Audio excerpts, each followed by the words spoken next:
Kidlat News Updates. Mga balita ngayon, bagong cashless payment system sa MRT3 opisyal nang inilunsad. Babae arestado sa raid sa Tagoloan, 5.78 million pesos halaga ng shabu na kumpiska.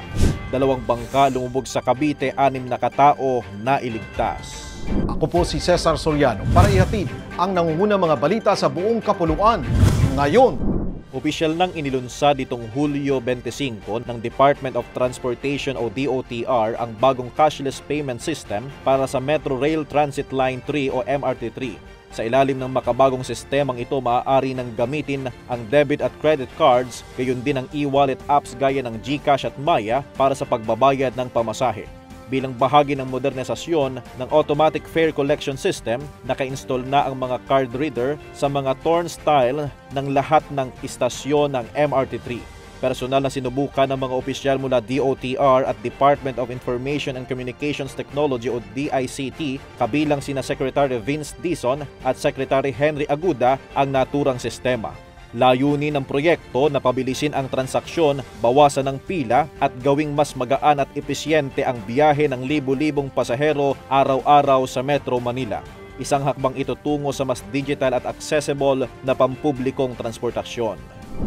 Nasabat ng mga otoridad ang tinatayang 5.78 million pesos na halaga ng hinihinalang shabu sa bisa ng search warrant operation sa Barangay Sihayon, Tagoloan, Misamis Oriental, Hulyo 25, 2025 alas 5:26 ng umaga. Pinagsanib na puwersa ng mga operatiba mula RPGEU 10, Tagoloan Municipal Police Station, PDEA Misamis Oriental, RIU 10 at PDEG SOU 10 para isilbi ang search warrant number SWA 071525 na nagresulta ng pagkakaaresto ng sospek na si alias Jane, 55 anyos, babae, may asawa, walang trabaho at residente ng lugar.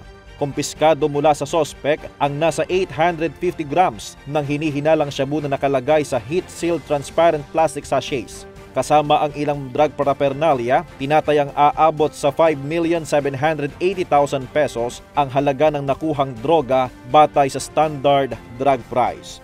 Ito ang unang pagkakataon na naaresto ang sospek na sinasabing may operasyon sa Tagoloan, Karatig-Bayan at Cagayan de Oro City.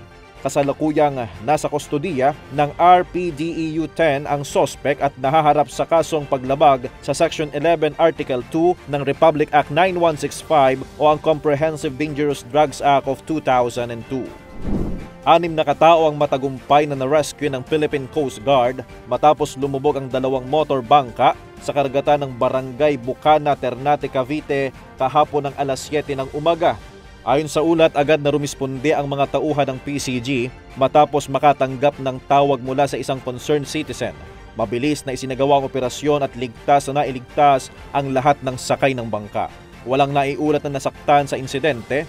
Paalaala ng Coast Guard, siguraduhing maayos ang kondisyon ng bangka at i-check ang lagay ng panahon bago pumalaot. Para sa Kidlat News Channel, ito si JP Adaw, nag-uulat. Ako po si Cesar Soriano, kasama nyo sa bawat pagputo ng balita.